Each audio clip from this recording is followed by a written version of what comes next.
Yes, indeed, folks. The sounds of Fuzzneck with the Streets of Rage Retouch the Boss remix from OCRemix.org. As you might be aware, I'll be playing a lot of OC Remix stuff for the next few weeks, and it will stay in the archive. Yes, indeed, so you get to listen to it. Check out OCRemix.com, or OCRemix.org, in fact. That might get you further. Right. Now, I left you with a question before the break, and that was, what do you think about the gap between PvP and PvE gear? Is it enough? Well, a few interesting replies, so let's try and address them right now before going on to a post made by Feline from Method on the forums, WoW Europe forums specifically, in the justification for 97.7 DPS arena weapons thread. Right. Patrick of Thrall on the US Alliance says this: as a strong PvE player with some PvP experience, I can say that I am a strong fan of the divider between gear and the two playstyles. I can admit that I am wearing some Gladiator's gear in Gruul's Lair, but the only reason for that is because I have yet received better gear than that in the dungeons. Though I like having that gear so easily, I would not want all the gear to be at one standard level. Having a divider helps increase the feel of success for your work and rewards your work in the area you've worked in. Yeah, that, to be fair, makes perfect sense. Let's see what else we've got from that. JV from Vash US, also known as Charles, says this: I went to the PTR and got 3 pieces of the Gladiators Season 2 gear, helm, shoulders and gloves, and then went to the Hall of Legends and received the boots that look like part of my set. I noticed my spell crit increased by about 8%, my healing about 100 more, 1k more mana, 2k more HP, 2k more armor, and about 50 more mana per 5. This is without the healing helmet chant from Thormar Revered. This is an upgrade in PvE and PvP in all ways. Also about 200 resilience gain. Now, I'm not entirely sure as to what class he's referring to there. One might assume that it may be Paladin if he's talking about the spell crit and healing.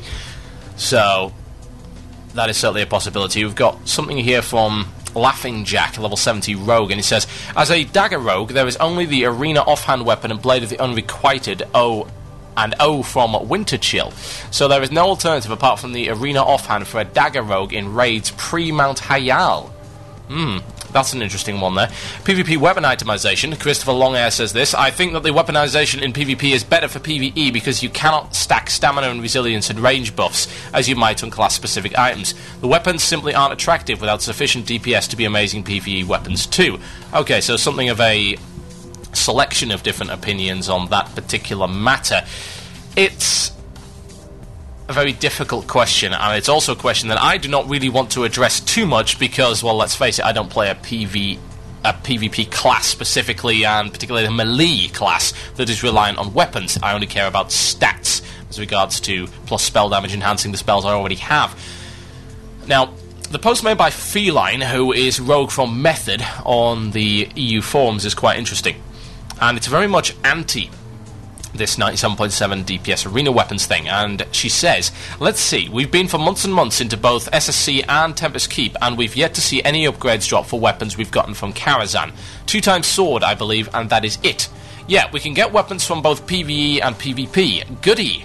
You forget the whole point that you spend 100 times more time in PvE to get weapons, and even then it's not a guarantee that the weapon will drop, or that you will get it.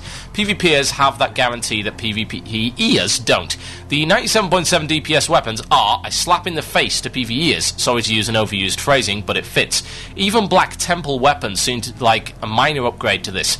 It would have been more fair if they had made arena weapons between 95 and 96 DPS. That's still very good, but there's at least a broad gap between those and, for example, Black Temple weapons.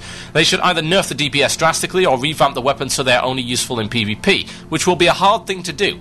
Armor at least seems balanced. Weapons are not, especially not for weapon-dependent classes like rogues and warriors. And that pretty much sums up the problem I have right there. If you have a weapon-dependent class, it is somewhat difficult, to say the least, to balance a PvP and a PvE weapon. It's quite easy for mages and warlocks, yeah? Let's go back to the mages and warlocks argument, because again, this is what I know best, so it's a lot easier for me to do the comparison here. Let's have a look at the Gladiator's Warstaff. Gladiator's Warstaff, pulling that one up right now, and I will also pull up something of relative equivalency. Let's say the Staff of Infinite Mysteries. Let's go and have a look for that one. Staff of Infinite Mysteries, pull up your Wowhead windows to continue to look at this kind of thing with me. Staff of Infinite Mysteries. Now, Let's compare these, shall we? Possibly not a fair comparison, but it's worth a shot. So, Gladiator's War Staff. We're looking at a 48 stamina, 35 intellect weapon. It improves spell hit by 21, spell crit by 36, improves your resilience rating by 25, and 199 damage and healing. Compare this to the Staff of Infinite Mysteries. Staff of Infinite Mysteries has more stamina and more int. It has very slightly more spell hit, but no crit of any kind, and only 185 damage. Now, most people would argue that Staff of Infinite Mysteries is a Shadow Priest or Warlock staff, specifically Warlock, particularly high stamina, always a good thing for Warlocks, as we're well aware, not so useful for raiding mages who shouldn't be getting hit in the first place, while for certain encounters, like, say, Prince Malchazar, it does help to have a rather high amount of hit points. That doesn't necessarily mean that you have to get it from your weapon. Now, the War Staff has resilience on it. Again, PvP. The problem that I have with this War Staff is that there is hit on it. Yeah? Now, I've told you before that hit is not particularly useful at all in PvP. It really isn't. And if any of the theory crafters would like to prove me wrong, then by all means email themurloc@gmail.com. But as far as I can see, plus hit is not all that useful. It's level-based resists, and not resists based on the resists that you have on your gear. Yeah? You've got minus resist gear. Minus resist gear used to exist. There's not an awful lot of it these days, to be quite honest, but it's called spell penetration. Minus resist gear, spell penetration. There's not a massive amount of it these days, but it does exist. Now that deals with resists from gear. Let me call them non-natural resists for a minute, yeah? Take, for example, you've got a Molten Giant, yeah? Or a Core Hound, yeah? Those mobs are level 71, 72 elites. 61, 62. What am I talking about, man?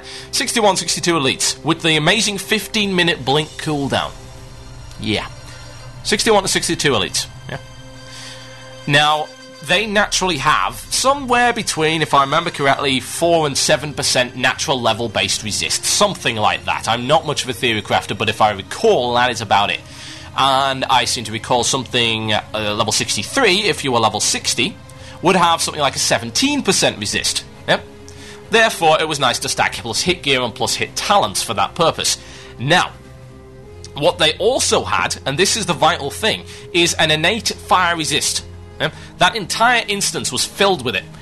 There wasn't much of it necessarily, but take, for example, oh god, I can't remember what they're called.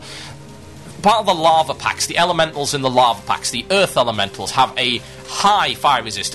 Also, let me just pull it off the top of my head. Golemag and Magmadar particularly have high base fire resists, yeah? And those are non-natural resists, and that's what you can use stuff like Curse of Elements for, which is a removal of a numeric value of resist, and again, spell penetration. Very useful for that particular scenario. Yeah? Now, this is the issue. Why is plus hit on that staff? Why? Why is it there? I've seen many people go to raid with this weapon, and to be fair, I would probably do the same. As a mage, this weapon is significantly better for me than the Staff of Infinite Mysteries. Now, here's the thing. Staff-wise, there is absolutely no choice at that level of raiding. You would be insane not to get the Gladiator's War Staff. You can get the Gladiator's War Staff, and it is friggin' amazing. It's kick-ass. Now, of course, you could then argue, well, we could go with the Nethrazim Mindblade combination. Okay, fair enough. Let's take that example. The Nethrazim Mindblade. That is a one-hander. Specifically a one-handed weapon. It's a dagger. And it's got 18 stamina, 18 intellect, 23 spell crit, and 203 damage. Now, for a raiding mage, that is somewhat significantly better. Okay, I can accept that. So let's take the endgame example, yeah? The endgame PvP example, specifically Spellblade, the Gladiator's Spellblade. The Gladiator's Spellblade has 25 stamina, 17 intellect, 17 resilience, and 199 damage and healing. Now that is a PvP weapon. No one's going to argue otherwise. It's got no crit on it. It's got resilience, which is worthless for raiding. It's got higher stamina, slightly lower intellect, and slightly lower damage. That's fine. That is actually nicely balanced from a mage perspective, from my perspective, from a perspective of someone who does quite a bit of PvE, that is nicely balanced. It is where it should be. Undoubtedly where it should be. At least as far as I'm concerned.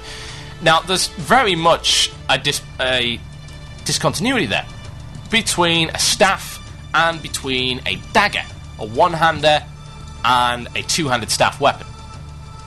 And that's only from a caster perspective. And we're not all that dependent, yet you can clearly see that the War Staff is a better weapon. It really is. It is a better weapon, and it's not difficult to acquire either.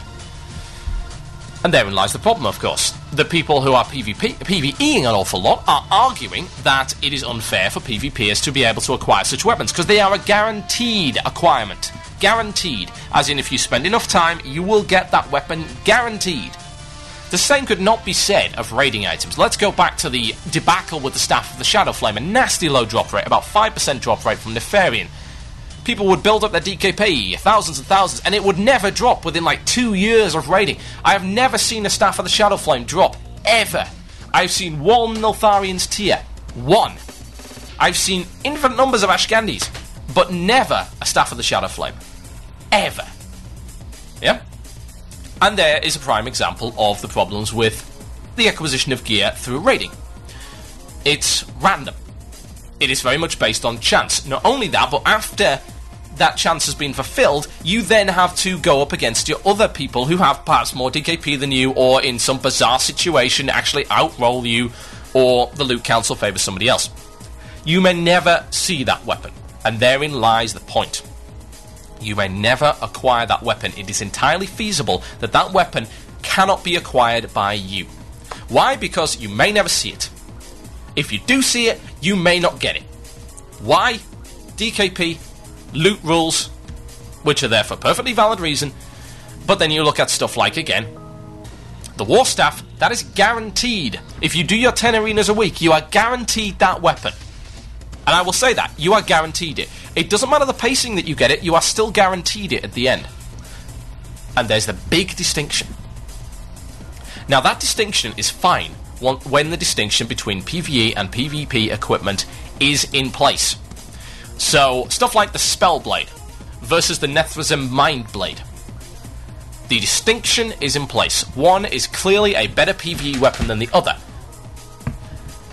However, of course, let's not just look for it from one side. Let's turn it around. Let's twist it around, play with it, and have a look at it from the other perspective. What about from a PvPer's perspective? Now, I can look at the Nethrazim Mindblade, and I can argue that if I were building a crit build, specifically someone mentioned in the channel that they PvP'd with a Scorch crit build and they had a 43% crit chance. Now, Nethrazim Mindblade has almost, just one crit rating below, 1% crit at level 70. Yeah? The Spellblade has no crit at all, yet it has a little bit more stamina, and it's got some resilience, but less damage. It is quite feasible to argue that the Nethrazim Mindblade is a better weapon for PvE and PvP alike. Yeah? It's great for both. And herein lies the problem. We've got the PvP community who are saying, well, this isn't fair because we can't acquire this stuff. We've then got the PvE community saying, this isn't fair because, yeah, we've got access to this stuff, but it doesn't necessarily mean we're going to get it, and yet your stuff is better, and you're guaranteed the acquisition. It becomes more and more apparent with this Season 2 weaponry that, again, going back to the 97.7 DPS argument, weapon-dependent classes acquiring that gear that is as good, near enough, as Black Temple level gear. But they're guaranteed to get it. They are guaranteed to get it. And I say that, they are guaranteed to get it. As long as they play their 10 arenas a week, and as long as they keep plugging away at it, they will eventually get it. Whereas that Black Temple weapon may never drop, and if it does, that person may not get it. And therein lies a horrific problem. Right there. Huge problem. How do we fix it? How do we fix it? It's difficult. I am not going to dispute that. Good Lord in heaven, it is a difficult situation Blizzard has dug itself into. It's also a case of course, certain classes are easier to distinct PvE and PvP roles from others. It is a lot easier to distinguish PvE and PvP roles on, say, a mage and a priest, specifically, healing class is very easy, than it is on a warrior and a rogue. That is, of course, a fault of the game design. That is going to be there, and that needs to be worked around. How do you fix it? Well, as far as I can see, and I believe I mentioned this in a previous show, the only way to do it is to bring in more stuff like resilience. Bring in more stats that are specifically useful for PvE and PvP. Bring in equipment bonuses. Bring in set bonuses that are PvP orientated. We have seen the gloves have these special abilities, yeah? They each have a passive special ability. Why can't weapons? Of course, they could. But they don't. At least not now. That's something I'd definitely like to see. Any more opinions on this? Email themurloc@gmail.com. Very much a hot topic on the forums right now. I'm going to play some Final Fantasy VII Jazz. I kid you not. This is by Loud. This is Final Fantasy VII Fighting 7 out of 8 Jazz Spiritual OC Remix. Enjoy.